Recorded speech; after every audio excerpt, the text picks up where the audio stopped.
ওটা যে ভারতমালা প্রজেক্টের রাস্তা বনে, তো রাস্তা বনার যে ফটোয়ারি তার একটা ইয়ে দেওয়া লাগে আর কি, ঠিক ক্লিয়ারেন্স দেওয়া লাগে। তো এই ফটোয়ারি আমার পূজা ফাঁসে খুঁজেছিলাম তানে দেওয়ার লাগে আর কি। পরে আমার 30,000 করে দেওয়ার লাগে আর কি, পাট করে দেওয়া। জমিনের 30, এবার গড় আছে জমিনের উপরে, গড়ের 30। তেমন দুইটা বিল, তো সেটা তাই 1,20,000 ডিমান্ড করছে। তেমন 1,20,000 আমার দেওয়া সম্ভব না, আমার তো টাকা নাই, বাবার পেনশনের টাকার উপরে চলা ফিরা। ও তাই না খুঁজছি আমার ইয়ে করো, তুমি 5,000 টাকা দিতে পারো, 10,000 টাকা ভাই, আমি 10 না 5,000 টাকা দিতে পারবো।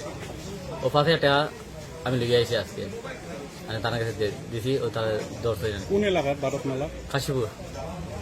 তোমার নিজস্ব জমি? আমার নিজস্ব। টোটাল কত টাকা ডিমান্ড করলা? টোটাল তাই নিয়ে আর কি 1,20,000। আর রেকর্ডিং আর কি আমি করলে তাই নিয়ে তো করলে 30,000 করে দিও। জমিনের 30 দিলে আর গরুরও 30 দিতাম। একটা জায়গা আছে 5-6টা, আর একটা 1টার থেকে কম। আচ্ছা, এখন যে এই তারা ধরা হয়েছে, সিএম স্যার কিছু কইবা নিবা? আমি সিএম সাহেবের ধন্যবাদ জানাই, আমরা ডিসি মহোদয় আছেন তার ধন্যবাদ জানাই, তারা সুযোগ দেওয়ায় আজকে তারা ধরা গেছে। এরকম দুষ্ট মানুষ থাকা সমাজে আর কি ক্ষতি আর কি। আচ্ছা, এখানে ভারতমালার দেখা গেছে প্রচুর জমিন যার, প্রচুর গড় দুয়ারও যার, এরকম কিনা প্রত্যেকজনের কাছে এরকম এই ফাটোয়ারি লইছেন? সবার কাছ থেকে ধর। কত করে লইছে?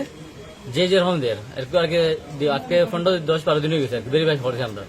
এখন বিলটা দেন না, কি টাকা লাগে ফেকা করে আগে টাকা দিতাম, আর বিলটা ছাড়তো। কি নামটা? নুরুল হক বড়িয়া।